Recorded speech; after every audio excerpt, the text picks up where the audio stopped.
And now I will switch to English, as I'm happy to introduce Margherita Tolotto, who is a policy manager for air and noise at European Environmental Bureau. And Margherita is here this morning to talk about the political battles ahead around the evaluation of the NEC-Direktive. So the floor is yours. Thanks, Lerke. And good morning. Apologies if I oblige you to switch to English. I hope we can still have a good chat. And unfortunately, I was not able to get myself all the very interesting content that has been shared right now. So I would probably really like to have an exchange with the previous speakers if I can catch up on some of the meat and stuff, which I slightly understood, but not completely. So I'm Margherita Tolotto. I'm working at the European Environmental Bureau, which is a federation of environmental organizations. I'm based in Brussels, and we work on several environmental issues, including air quality and noise. When speaking about air quality, these are the main pieces of legislation that we are actively following.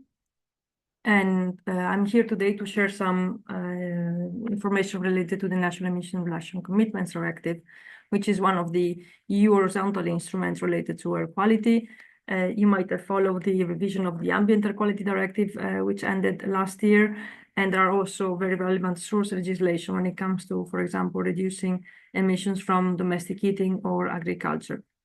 And another important piece of work is the one related to the activities of the NEC Long-Range Transboundary Air Pollution Convention, in particular the revision of the October protocol, which is ongoing. Zooming in on the NEC-Directive. The NEC-Directive is an instrument that has been previously agreed in 2010, and the new directive was also revised in 2016. It entered into force establishing emission reduction targets for 5 key air pollutants by 2020 and by 2030, having the year 25 as a baseline, meaning that member states have identified a percentage for each of these 5 pollutants they are keen to reduce by 2020 and by 2030.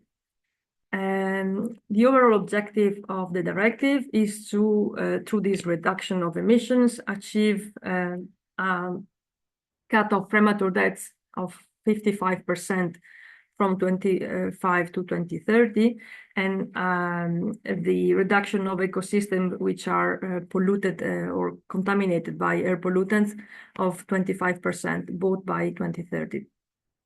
An important element to keep in mind is that even if we have a set of targets for 2020 and 2030, member states in between are not free to do whatever. They still have to deliver based on a linear trajectory, meaning that we don't have, unfortunately, a checking point this year, 2025, but there is the obligation to keep reducing, securing the achievement of the 2030 target in a linear trajectory. And if this doesn't happen, then the member states had to explain to the Commission why, and also adopt additional measures to try to go back into this linear line, so to say, the soonest possible. How can we understand what member states are doing in order to achieve those targets, and what is the most important tool, basically, of the National Emission Reduction Commitments Directive? It is called National Air Pollution Control Program. These are national programs which the member states have to develop, considering and in line with the public participation rules that are mandated by the Aarhus Convention and related EU legislation.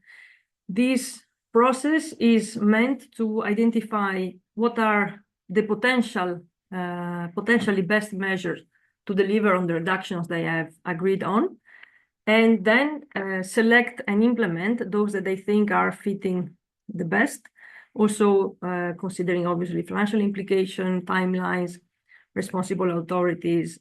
So it's a really interesting piece of information for you if you want to understand what Denmark, for example, is doing to deliver on this NEC-Directive.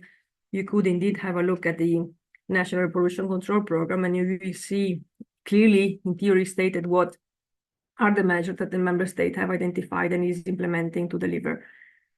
Those programs are to be implemented at least every 4 years, with the first being delivered on the 1st of April 2019. So we have noticed that this obligation to revise the program every 4 years has not been respected by all member states. And this is obviously not good, because when you see something is not working, or if you can identify something which can work better, then you should be able to reflect this in the national pollution control program. Another important element that the directive brings in terms of effectiveness, we think, is the fact that it obliges legislators and national governments to also consider the risk of compliance. So basically, there is the obligation for member states to show how they are going to achieve, and therefore they commit towards the future achievement of the objective 2030 in this case. And they need to take action in case their national pollution control program is not able to show it already or fully. Another important element that this directive brings, clarity on, is the role of emission inventories.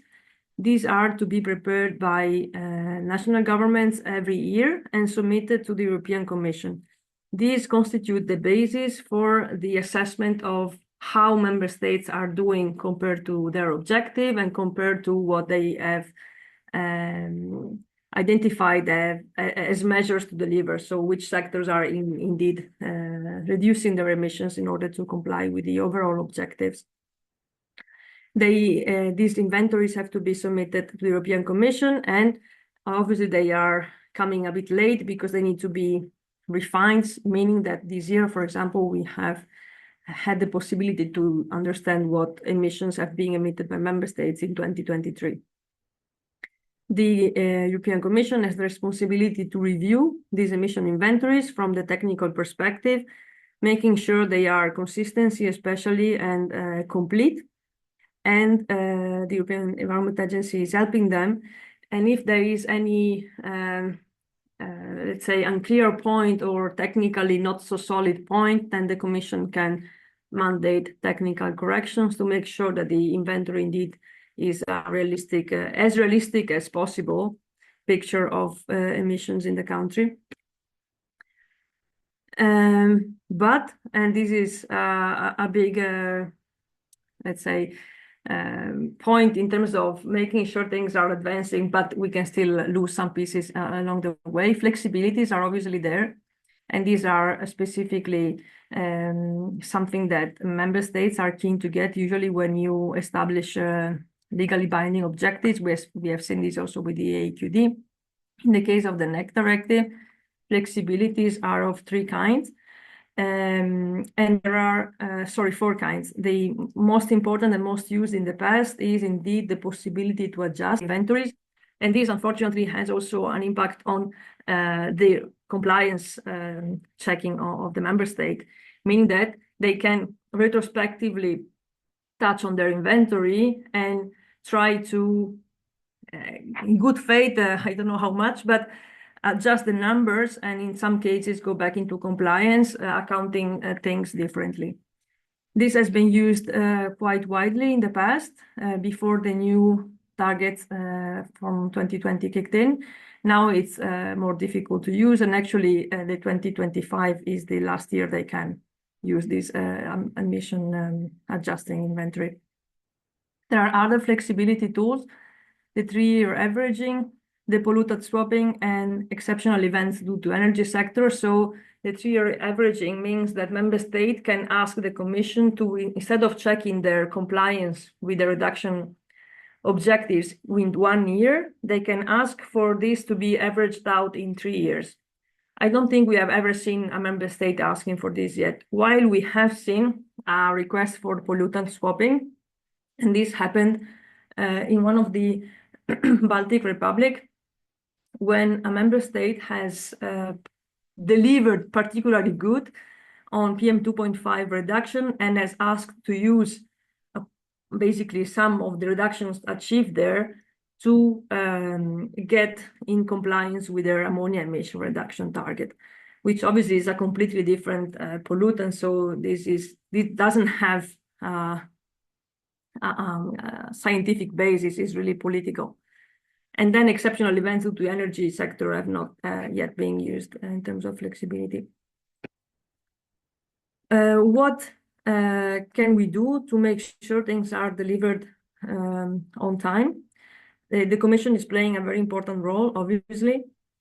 Despite these four actually flexibility tools we have in place, there is, as I mentioned before, the possibility to act on time based on projections. And as there is this obligation of maintaining a linear trajectory between 2020 and 2030, the Commission has the power to ask member states to comply with their linear trajectory based on the projections. This has never happened until now, as apparently it has been preferred to act only on the basis of already approved inventories and, let's say, confirmed in time numbers, so to say. In case projections are showing the incapacity of the member state to deliver on the targets, there is the obligation to revise the National Pollution Control Program to identify the measures which will bring it back into this linear trajectory and able to deliver by the 2030 set of targets.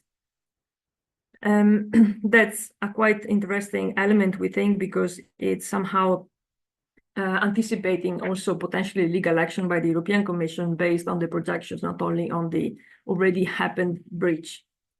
An important element of the directive is also the attention that it gives to ecosystems and biodiversity protection. In this line, as we see, minus 25% of ecosystems being affected by air pollution by 2030, and also the obligation to monitor and report on specific ecosystems every 4 years. What how is the NEC-Direktive implementation doing today? EEA is offering a lot of useful information to understand how things are going. In 2022, this is the EEA, 16 member states have met their respective 2020-2029 national emission reduction targets, but 11 member states have failed to deliver at least on one of them. And the majority of those member states are in breach of their 2020 ammonia target. The Commission has launched in January 2023 14 infringement procedures, not only based on target, but also on how the program is produced and the delivery on time of those reporting requirements, for example. So there are different elements that the Commission is obviously considering. And Denmark was one of these 14 infringement procedures recipients, and the failure to comply with the 2020 ammonia target was the reason why Denmark was receiving this letter of formal notice. Here is a table that has been produced by the EEA in 2020, showing how the situation was at the time compared to the 2020 set of targets and the 2030 set of targets. I have indicated where Denmark is, and as you see, for 2020, there is an issue with ammonia, which remains for the projections for the year 2030. And NOx and PM2.5 are also going to be problematic for Denmark. The intensity of the colors gives you the intensity of the problem, so to say. Sorry, there was not a lot of space to report but this is the way of using the color of the EEA as decided. NEC-Direktive and possible revision. This is also politically relevant. So while we have the directive, which is looking at the future 2020-2030, we at the moment don't have anything which is guiding action after 2030, so post 2030. For now, the obligation is basically to achieve the 2030 reduction objectives and then to maintain them in time. But what we need is actually to go further down in terms of national emissions. The Commission has started a review 1.5 years ago, and this was requested by the directive itself, with also a mandated ending day for it, which is the 31st of December 2025. We expect the European Commission to announce their decision to possibly revise or not the directive during the Clean Air Forum in Bonn, which is going to happen on the 1st and 2nd of December. We are more or less aware of the political situation we are in and how threatened the environmental and health policies are in this situation as well. So they are not safeguarded at all. If our revision is going to start within this political context, which is particularly, let's say, giving particular space to the regulation, it will be a very challenging process. At the same time, we are aware of what science says and what are the need we have in order to be able to deliver cleaner air and cut emissions. So this will be a tough time ahead in both cases, actually, if the revision is going to happen or not. I'm here listing what are EEB main priorities as identified within the NEC-Direktive consultations exercise at the end of 2024. For EEB and its members, the priority goes to establishing reduction targets also for black carbon, mercury, and methane, to reduce the number of flexibility, making sure the member states can actually be accountable for what they do without funding ex post ways of being justified, and then also establish a clearer timeline for national pollution control programs update, because the directive now says that you have to update your national program every 4 years, with the first being delivered in 1st of April 2019. But what we have seen is actually that member states who were late in delivering at the time are just keeping up with the delay. So they are even adding up sometimes. So 4 years, and they consider not starting from the 1st of April 2019, but if they have delivered, for example, in 2021, which is what happened, they start counting the 4 years in 2021, which is not what the directive should say, and the text needs to be clarified. We also would like to obviously have more ambitious targets for already covered pollutants, especially ammonia, and in any case, methane, because we think, and I am sure the presentation that was given previously was highlighting this. This is a very important focus of work if we want to deliver both on climate and air quality objectives in a very near future. As I mentioned before, EEB is also working on what is called the Gothenburg Protocol. This would probably deserve a full additional presentation, but just to mention some elements. So basically the protocol is the mirror instrument of the NEC-Direktive, but is valid for the UNECE region, so the almost upper hemisphere, because it includes the UNECE plus the US and Canada.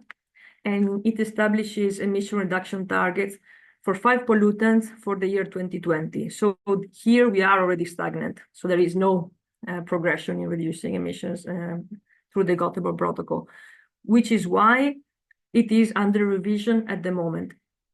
And to be very honest, there was a meeting last week organized by the Danish presidency. It was called Intersessional Head of Delegations Meeting. Unfortunately, it was not possible for any observer to join these conversations, but they were clearly negotiating the conversations. And our understanding is that the situation is not really looking good. There is a lot of resistance in getting anything meaningful on the methane topic. There could be a risk of losing technical annexes, which we know when we speak about emission inventories are key to make sure they are built properly, otherwise numbers can be tricked very easily. And there is also very little interest on black carbon, which we think is another topic of discussion for the future if we want to do things properly, and to also break these silos between climate and air quality challenges. I'm happy, I hope it was more or less clear, and I'm happy to get any question you might have. Thanks a lot for the invitation, Lerke. Yeah, thank you, Margherita.